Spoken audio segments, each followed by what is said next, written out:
औज़ुबिल्लाहि मिनश्शैतानिर्रजीम बिस्मिल्लाहिर्रहमानिर्रहीम अस्सलामु अलैकुम रहमतुल्लाहि व बरकातुहू। सूरह यूनुस है मेरे सामने और सूरह यूनुस की आयत नंबर 6 है और पारा नंबर 11 है और रुकू नंबर 6 चल रहा है। और आयत नंबर 5 में अल्लाह तबारक व तआला ने दलील नकली बयान करते हुए फरमाया था कि अल्लाह तबारक व तआला वो ज़ात है जिसने इंसानियत पे अल्लाह तबारक व तआला ने अपना एहसान जितलाते हुए फरमाया कि अल्लाह तबारक व तआला वो ज़ात है जिसने तुम्हारे लिए सूरज को रोशनी और चाँद को नूर बनाया और फिर चाँद को वक्त मुकर्रर करने का पैमाना रखा इंसान के लिए और हर एक के लिए फरमाया कि इंसानों के लिए इसमें अल्लाह तबारक व तआला ने निशानियाँ रखी हैं अक्ल वालों के लिए। आयत नंबर 6 में अल्लाह तबारक व तआला देखते हैं किससे खिताब फरमा रहे हैं और क्या फरमा रहे हैं। इन्ना इख्तिलाफिल लैल वन नहार, अल्लाह तबारक व तआला ने दूसरी दलील नकली बयान फरमाई है और फरमाया कि बेशक दिन और रात के आने और जाने में, दिन और रात के चक्कर में, दिन और रात की एक रूटीन में, वमा खलक़ल्लाहु फिस समावाति वल अर्ज़, दिन और रात के आने जाने में अक्लमंदों के लिए इसमें निशानियां हैं। और जो रूटीन से चल रहे हैं दिनों रात का चलना एक मामूल की बात, एक आम बात नहीं है, बल्कि मामूल से हट के बहुत बड़ी बात है ये। और बड़ी बात इसलिए है कि इसमें कभी ऐसा नहीं हुआ कि दिन आगे निकल गया हो और रात पीछे रह गई हो, रात पहले चली आई और दिन ठहर गया हो, ऐसा नहीं हुआ, बल्कि एक रूटीन से चलने की बात है। और रूटीन से जब ये चीज़ें चल रही हैं तो इसमें ये बात बताई जा रही है कि अल्लाह तबारक व तआला की तरफ से इसमें निशानियां हैं। और फिर इसमें एक तौहीद की तरफ इशारा किया जा रहा है कि अल्लाह तबारक व तआला अगर एक से ज़्यादा होते तो अबद से लेके अज़ल से लेके अबद तक एक निज़ाम एक रूटीन के मुताबिक न चलता, बल्कि कहीं उनमें इख्तलाफात नज़र आते और कहीं इक्का दुक्का इसी सही इख्तलाफात ज़रूर होते। लेकिन ऐसा अभी तक नहीं हुआ। और अगर ऐसा अभी तक नहीं हुआ तो इसका मतलब ये है कि अल्लाह तबारक व तआला की वदानियत की तरफ इशारा है कि इस कायनात को और इस निज़ाम को चलाने वाली जो हस्ती है वो एक है। और तौहीद बारी ताला की तरफ इशारा जा रहा है कि कोई इसके साथ दूसरा इलाह नहीं है और दूसरा माबूद नहीं है और दूसरा माबूद नहीं है और दूसरा मददगार नहीं है। अगर मददगार होता तो अक्सर देखा ये जाता है कि मददगारों से हेल्पर से कहीं इतने लंबे अरसे तक एक रूटीन वर्क चलने में कहीं मिस्टेक ज़रूर होती है और यहाँ मिस्टेक नहीं हो रही है। तो इसका मतलब यह है कि अल्लाह तबारक व तआला कि एक काम एक हाथ में चल रहा है और वो एक कौन है, वो अल्लाह तबारक व तआला की ज़ात है। अब देखते हैं फरमाया कि मा खलक़ल्लाहु फिस समावाति वल अर्ज़, जो भी कुछ अल्लाह तबारक व तआला ने ये सूरज चाँद और ये दिन रात का आना जाना, इसके अलावा अल्लाह तबारक व तआला फरमा रहे हैं कि जो भी कुछ मैंने दुनिया में पैदा किया है, जो भी कुछ कायनात में पैदा किया है, वो सब इंसानों के लिए निशानियाँ हैं, इंसान की समझ के लिए और इंसान की समझ बूझ के लिए, समझ रखने वाली कौम के लिए इसमें निशानियाँ हैं। और फिर फरमाया कि डरने वाली कौम के लिए इसमें निशानियां हैं। जो लोग अल्लाह तबारक व तआला से डरते हैं और मुत्तकी होते हैं और अल्लाह तबारक व तआला के से खौफ रखते हैं और वो इन चीज़ों पर सोचते हैं और गौर व फिक्र करते हैं और गौर व फिक्र करने के बाद फिर बेख्तियार क्या उठते हैं, रब्बना मा खलक़्ता हाज़ा बातिला, अल्लाह तूने कोई चीज़ बेमकसद पैदा नहीं की। और अब फिर एक बात और है कि जो अक्ल रखने वाले, जो समझ रखने वाली कौम है, वो ना सिर्फ वे इनको देख के इनको मानती है, बल्कि आम लोग जो होते हैं वो देख के अल्लाह तबारक व तआला की ज़ात को मानते हैं। लेकिन जो ख़ास किस्म के लोग होते हैं, अल्लाह तबारक व तआला ने इंसानों की कैटेगरीज बनाई है और जो ख़ास किस्म के लोग होते हैं वो इनसे फिर मुख्तलिफ़ फ़ायदे भी उठाते हैं अल्लाह तबारक व तआला की निशानियों से। और अल्लाह तबारक व तआला ने उनको दावत भी दी है कि ततफ़क्किरून, सोच विचार करो अल्लाह तबारक व तआला की निशानियों पर और अल्लाह तबारक व तआला की तख्लीक पर और अल्लाह तबारक व तआला की कायनात पर सोच विचार करो।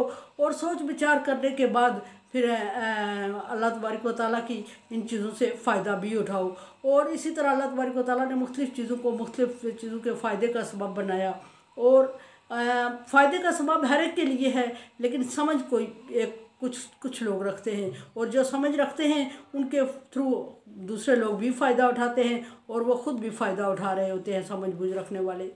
और फिर दूसरी जगह अल्लाह तबारक व तआला ने एक जगह ये फरमाया कि तफक्किरुन, सोच विचार करने की दावत दी अपनी निशानियों, अपनी कायनात में, अपनी तख्लीक में। दूसरी जगह अल्लाह तबारक व तआला ने फरमाया कि तदब्बिरुन, सिर्फ सोच विचार काफ़ी नहीं है बल्कि तदबीर करो। तदबीर की कहाँ और कब कैसे ज़रूरत पेश आई? तदबीर की ज़रूरत अल्लाह तबारक व तआला ने वहाँ इंसानियत को दिलाई जहाँ इंसान ने इन चीज़ों से फ़ायदा उठाना चाहा, और सोच विचार करके जब उनको समझा तो फिर समझने के बाद उनको अपने इस्तेमाल लाने के लिए तदाबीर, मुख्तलिफ़ किस्म की तदाबीर इख्तियार की। और तदबीर इख्तियार करने के बाद अल्लाह तबारक व तआला ने उनको इंसानियत के लिए सबब, फ़ायदे का सबब बनाया। तीसरी जगह अल्लाह तबारक व तआला ने अपनी इन निशानियों में और अपनी इन चीज़ों से फ़ायदा उठाने के लिए जो इंसानियत को दावत दी, वो फरमाया कि ताक़िलून, अक्ल इख्तियार करो। और जब अक्ल इख्तियार करते हो तो फिर तुम्हारे लिए इन चीज़ों में फ़ायदा ही फ़ायदा है। तीन चीज़ें हैं जो इंसान को हवान से मुनफरिद करती है, अलग करती हैं, वरना इंसान और हवान में सिर्फ 2 टांगों या 4 टांगों का फ़र्क, और बाज़ हवान भी 2 टांगों से चलते हैं और बाज़ इंसान भी 4 टांगों से चलते हैं, कोई ख़ास फ़र्क नहीं है। लेकिन यहाँ अल्लाह तबारक व तआला ने जिस चीज़ से इंसानियत को मर्तबा पे फाइज किया वो ये 3 चीज़ें हैं जिसका अल्लाह तबारक व तआला ने इंसानियत को दावत दी है। और वो 3 क्या हैं? तफक्र, सोच विचार, समझ बूझ।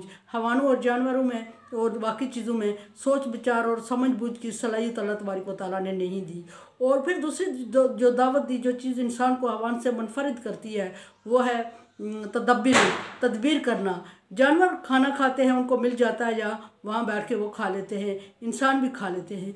लेकिन यह है कि इंसान अगले के लिए जमा करता है और लाइफ स्टाइल को अच्छे से अच्छा गुजारने के लिए तदबीर इख्तियार करता है, और अल्लाह तबारक व तआला की इन निशानियों से फ़ायदा उठाते हुए इनको इस्तेमाल में लाता है और समझ बूझ रखता है, और इनमें मुख्तलिफ़ किस्म के ज़राए इस्तेमाल करते हुए इनको इस्तेमाल में लाता है और इनसे फ़ायदा उठाता है। जबकि जानवरों को अल्लाह तबारक व तआला ने ये सलाहियत नहीं दी, उनको जहाँ से मिल जाता है। कभी किसी जानवर को आपने नहीं देखा कि उसके सामने आटा पड़ा हुआ है और उसने उसको मुख्तलिफ़ तरीके इस्तेमाल कर तदबीर इख्तियार करते हुए रोटी तक पहुँचाया हो, उसने उसी आटे को चाट लिया होगा। फिर अगर उसको रोटी दे दी गई है तो आपने नहीं देखा होगा कि किसी जानवर ने उस रोटी को सालन तक पहुँचाया हो और उसको खाने के लिए आसानी और कुछ जायका बनाया हो, उसको जैसा मिला ऐसे खा लिया। लेकिन इंसान को तदब्बीर अल्लाह तबारक व तआला ने दावत दी और इंसान ने तदबीर करते हुए उसको उस खाने को मुख्तलिफ़ टेस्ट और जायकों का रंग दिया और खाया। ये छोटी सी एग्जांपल कोट कर रही हूँ मैं।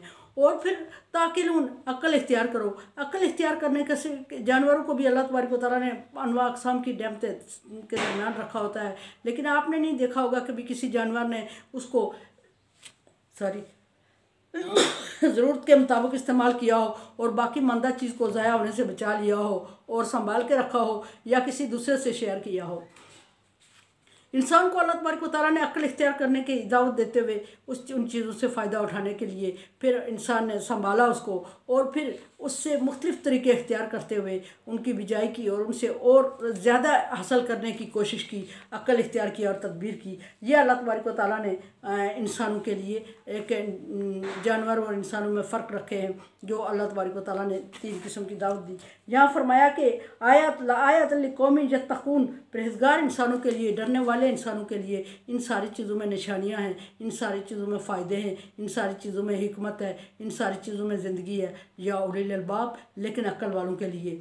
और फिर जहाँ अल्लाह तबारक व तआला ने इन सारी चीज़ों को इंसान के अपने काम में लाने और दूसरों के काम में लाने और दूसरी मखलूक के काम में लाने के लिए इंसान को अल्लाह तबारक व तआला ने सलाहियत दी। वो सलाहियत अल्लामा आदम अस्मा कुल्लिहा, जब अल्लाह तबारक व तआला ने आदम अलैहिस्सलाम को तख्लीक किया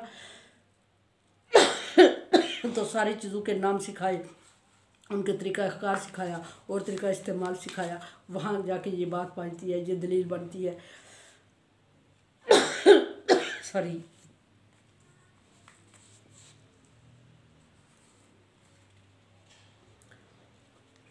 रमज़ान आपका ख़त्म हुए जा रहा है। आज आखिरी रोज़ा या कल आखिरी रोज़ा, जैसे भी रोज़ हलाल का ऐलान होगा उसके मुताबिक ही होगा। लेकिन जो भी है 29 हुए या 30 होंगे, तकरीबन महीना पूरा होने को है। उम्मीद है कि आपने बहुत ज़्यादा इसमें अल्लाह तबारक व तआला के दिए हुए में से खर्च भी किया होगा और दुआ भी की होगी, मांगा भी होगा अल्लाह तबारक व तआला से और अल्लाह तबारक व तआला को राज़ी भी किया होगा। और ईद की तैयारियां भी उम्मीद है कि कंप्लीट कर दी होंगी, डेफिनेटली कंप्लीट कर दी होंगी। और मैं ये भी यकीन से कह सकती हूँ, और नहीं कह सकती तो रिक्वेस्ट कर रही हूँ कि ईद के लिए अपने साथी, अपने पड़ोसियों का और अपने मुस्तहिक और गरीब लोगों का ज़रूर ख्याल रखें, और उन लोगों का ख्याल रखें जिनके पास एक एक चीज़ भी नहीं है। अपने बच्चों के 10-10, 4-4, 5-5 सूट बनाने से एक अपने बच्चे का सूट कम करके या कीमत में कमी करके पड़ोसी के उस बच्चे का ख्याल रख ले जिसका बच्चा तो है लेकिन उसके पास सूट नहीं है, जिसका बाप तो है लेकिन वो उसके लिए ईद के लिए सामान नहीं दे सकता। और सदका फ़ितर होता है जो ईद उल फितर से पहले, उसको कबल वक्त ईद से पहले इन टाइम दे दे, ताकि वो ईद के दिन देने में मेरे लिए मुझे समझ आ रही है कि ईद के दिन देने में इतना अहम नहीं है जितना कि ईद से 1-2 दिन पहले आप दे दें, वो किसी के फ़ायदा हो जाएगा कि बच्चे अपनी मर्ज़ी की चीज़ ले लेंगे। कोशिश करें, और फिर ज़कात की रकम जिन लोगों को आप दे रहे हैं उनके लिए भी कोशिश करें कि वक्त से पहले उनको अदा कर दें। ईद के दिन देने से ज़्यादा बेहतर है कि ईद से कुछ दिन पहले दे दें, ताकि बच्चे या बड़े अपनी ज़रूरत की चीज़ ख़रीद सकें और अपने टाइम को आसूदा बना सकें। और वो प्रॉब्लम, वो टेंशन और वो दुख और वो बेचैनी जो कि ना होने की सूरत में उनके दिल को, उनके दिमाग को बेचैन रखती है, उस बेचैनी और उस मुश्किल से आसूदा हो जाएंगे और आपके लिए डबल सदका हो जाएगा। एक तो उनकी ज़रूरत पूरी करने का और ऊपर से उनके लिए सोचने का और टाइम पर अदायगी का, ताकि टाइम पर अदा होने से उनकी जो परेशानी और बेचैनी है वो कम होगी, और जब वो कम होगी तो वो भी आपके लिए एक सदक़े का दर्जा रखती है। कोशिश करें कि अपनी ईद की खुशियों में दूसरों को शामिल करें, और उन लोगों को शामिल करें जिनकी ईद तो आ रही है लेकिन खुशियाँ नहीं ला रही है। और खुसूसन कोरोना, ये दूसरी ईद जा रही है, कोरोना की वजह से बहुत लोग बेचैन हैं और बहुत सफ़ेद पोश लोग हैं। ऐसा सफ़ेद पोश तबका जो बाहर निकल के लोगों से हाथ फैला के मांग नहीं सकता और उनके पास शायद कुछ भी ना हो, और वो सिर्फ खामोशी से, और वो लोग जो कल दे रहे थे अपने थोड़े या बहुत में से, आज खामोश होकर बैठे हुए हैं, वो मांगने की हिम्मत नहीं कर पा रहे। तो उनको चेहरे से अल्लाह तबारक व तआला के हुक्म के मुताबिक उनके चेहरों से, उनके हालात से उनको पहचाना, और पहचानने के बाद उनकी ऐसे मदद करो कि एक हाथ से दो और दूसरे को पता न चले। ऐसे नहीं कि प्रचार करें, आपके प्रचार करने की वजह से वो लोग बाहर निकल के लोगों से मदद मांग नहीं रहे हैं, कि ऐसा ना हो कि हमारी इज़्ज़त नफ्स मजरूह। उनकी इज़्ज़त नफ्स मजरूह किए बगैर खामोशी से उनको ऐसे दो कि एक हाथ दे और दूसरे को पता ना चले। ऐसे कोशिश करें कि अपने भाइयों की मदद करें और उनके लिए, और दुआओं में आखिरी रोज़े हैं, 1 रह गया या 2 रह गए, दुआओं में खुसूसन याद करें, और मुझ जैसे बंदे को भी दुआ में याद करें। ला खौफुन अलैहिम वला हुम यहज़नून में कर दे। कोरोना वायरस से बचने के लिए ईद को एहतमाम से बनाएं, एहतराम से बनाएं और मुताद रवैया रखते हुए बनाएं। ऐसे नहीं कि ईद से लिए गले मिलते हुए कोरोना से मिल जाएं और मुश्किलात से में इजाफा हो जाए। मेरे चैनल को आप सब्सक्राइब कर रहे हैं। Thank you so much. Like, dislike as you like. अल्लाह हाफिज़।